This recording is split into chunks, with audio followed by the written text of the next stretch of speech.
Hello viewers, back in street again, back in the crisping centre. It's time to go and see what Amy's up to.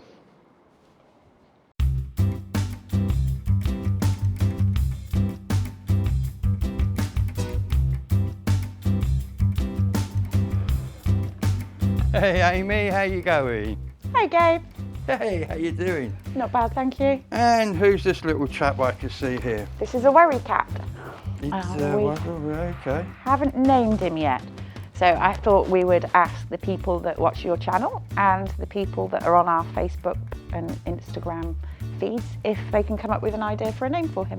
Okay, and what exactly is a worry cat? Can you tell the audience? Well, this one we've got for here in the shop so we can show people, but they're intended for schools. So inside his mouth, if I do, it goes all the way down to there, and that's like a little pocket. And then what children do is they either draw a picture or they write a letter about what they're worried about, and they put it in there. And then at some point, a teacher or an adult that's in a supervisory role will read it and ask them if they want to talk about it. I mean, obviously they don't have to. No. Sometimes just writing it down is part of it. And also they get to cuddle the worry cat. Yeah, and he is very cuddly. I can see there you're holding him. Oh, that's just like, that is actually really nice. Isn't it? There is a competition being run, and we need a name for the worry cat here. So if you can think of a name, pop it in the comments below. The winner might get a bar of chocolate. Oh, I'm sure we can do that. So bar of chocolate up for grabs here, so I'm going to be entering, although I can't enter because it's the usual thing about actually making the film. Well, you can enter, we just make sure you don't win. Don't win, that's fair enough. Yeah, okay. So there's a bar of chocolate, and ladies and gentlemen, the chocolate in here, if you win, ask for love potion number 9. It's gorgeous. Okay, so that's the naming. What else do you need to say about the worry cats? Well, the worry cats are made from upcycled wool, so it's all wool that oddments people have finished from charity shops, unravelling of cardigans, tank tops, jumpers. So the whole little being is upcycled. And then they go to schools and things. But Kay, the lovely lady that makes them, would like it wool. So we're a collection point for any spare wool you have, please. And it doesn't matter how small the ball because Kay will just use it. So that's the cuddle cats. Now, I believe you wanted to talk about some other bits and pieces to do with ethics. We had a customer in a while ago and they were asking us about our ethics, and we were trying to explain that we try really hard to do a sufficient amount of research and ask the right questions.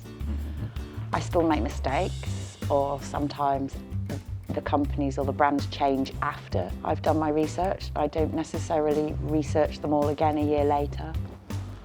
Maybe I should, but yeah. And I posted on, I think it was Facebook earlier, the Ethical Sumer did a list of 10 ethical brands which are owned by unethical companies. So for me that's greenwashing, and we don't do that here. So we don't sell Ecover because they're owned by a really big corporation. We don't sell Pucker anymore because they're owned by Unilever.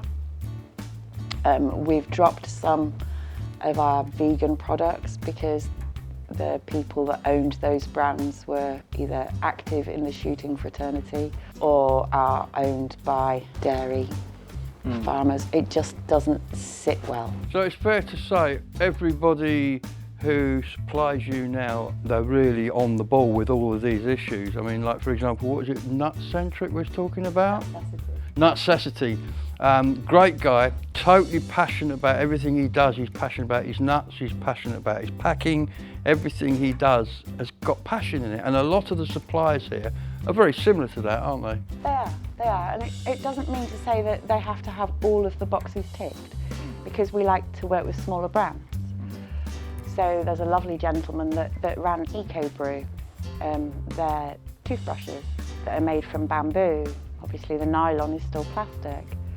I asked him some questions, and he doesn't tick all of the boxes I require. However, he's a small business and he's learning, and he's actually already improved on 2 things and has got ideas of how he can improve in the future.